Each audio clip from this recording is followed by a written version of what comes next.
Halo, saya Krisda Tindaun kelas 12 IPS 1. Di sini saya akan menjelaskan materi jurnal penyesuaian, kertas kerja, dan jurnal penutup. Baik, kita akan mulai dari pengertian jurnal penyesuaian. Jurnal penyesuaian adalah proses penyesuaian tentang catatan atau fakta yang sebenarnya pada akhir periode akuntansi. Jurnal penyesuaian disusun berdasarkan data dari neraca saldo dan data informasi penyesuaian akhir periode.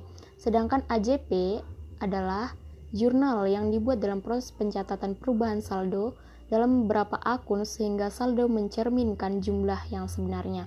Fungsi jurnal penyesuaian yang pertama yaitu menetapkan saldo catatan akun buku besar pada akhir periode sehingga setiap perkiraan saldo real, khususnya perkiraan harta dan kewajiban. Kedua, menghitung setiap perkiraan nominal, perkiraan pendapatan, dan beban yang sebenarnya selama periode yang bersangkutan. Tiga, mencatat transaksi yang sudah terjadi namun belum dicatat. Akun-akun yang mengalami penyesuaian yang pertama yaitu perlengkapan, kedua beban dibayar di muka, ketiga pendapatan diterima di muka, keempat beban yang harus dibayar di muka, kelima pendapatan yang masih harus diterima, keenam penyusutan aktiva tetap. Baik, kita akan pergi ke materi kertas kerja.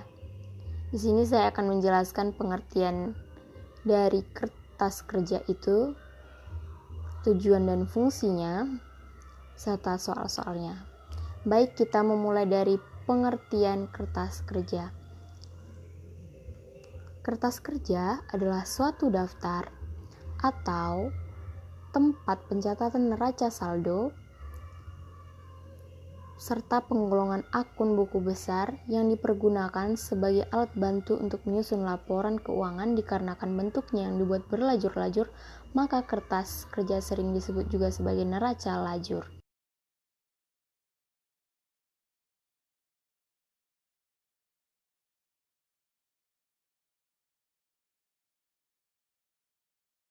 Fungsi kertas kerja yaitu untuk menyusun laporan keuangan karena fungsinya sebagai alat bantu sehingga dapat membantu untuk mempermudah dalam menyusun laporan keuangan.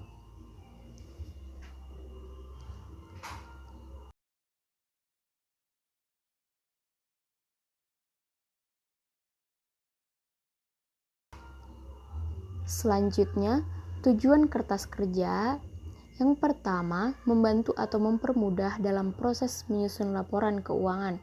Yang kedua, mengurangi kesalahan-kesalahan yang mungkin atau dapat terjadi selama proses menyusun jurnal penyesuaian. Ketiga, memeriksa terhadap ketepatan perhitungan yang dilakukan. Baik, kita pergi ke contoh AJP dan juga neraca lajur.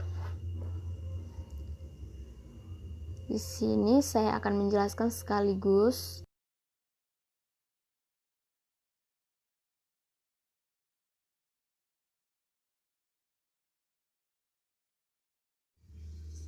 Baik, selanjutnya kita perhatikan tabel berikut.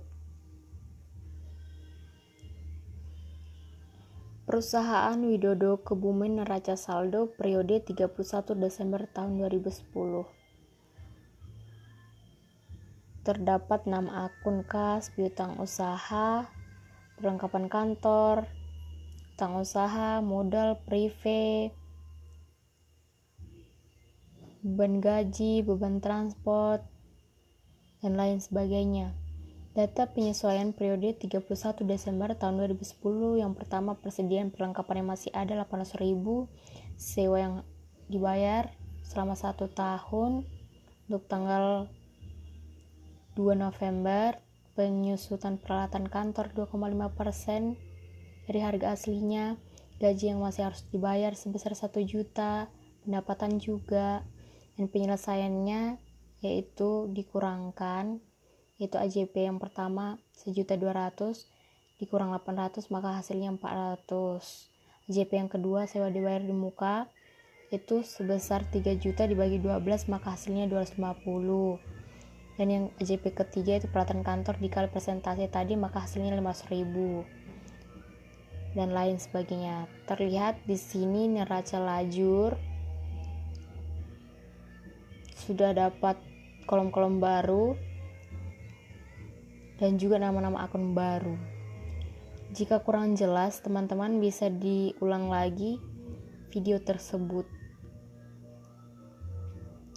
Di sini terdapat nama akun-akun baru, di mana ada nomor baru dan akun baru seperti beban sewa, beban penyusutan, akumulasi penyusutan, utang gaji, dan lain sebagainya. Dan hal itu harus balance, teman, di antara kredit dan debit. Nah, di sini saya akan melanjutkan, yaitu materi jurnal penutup. Pengertian jurnal penutup. Jurnal penutup adalah jurnal yang diterbitkan di akhir periode akuntansi. Tujuan dan fungsinya itu menutup saldo yang berada di semua perkiraan sementara supaya saldo dapat membedakan transaksi, akun pendapatan dan beban, menunjukkan informasi keuangan. Akun yang merupakan jurnal yaitu pendapatan, beban, ikhtisar, laba rugi, dan prepay. Membuat jurnal penutup menutup akun pendapatan itu melakukan pemindahan rekening akun ke ikhtisar laba rugi seperti pada tabel. Menutup akun beban yaitu pemindahan akun beban ke ikhtisar laba rugi. Menutup akun ikhtisar laba rugi itu pemindahan saldo ikhtisar ke akun modal seperti pada tabel berikut. Menutup akun prive itu dengan pemindahan akun prive ke akun modal seperti tabel berikut. Nah, contohnya dapat kita lihat itu beban gaji 400.000 dan lain sebagainya. Nah, seperti inilah penyelesaiannya. Sekian, semoga bermanfaat. Terima kasih dan sampai jumpa.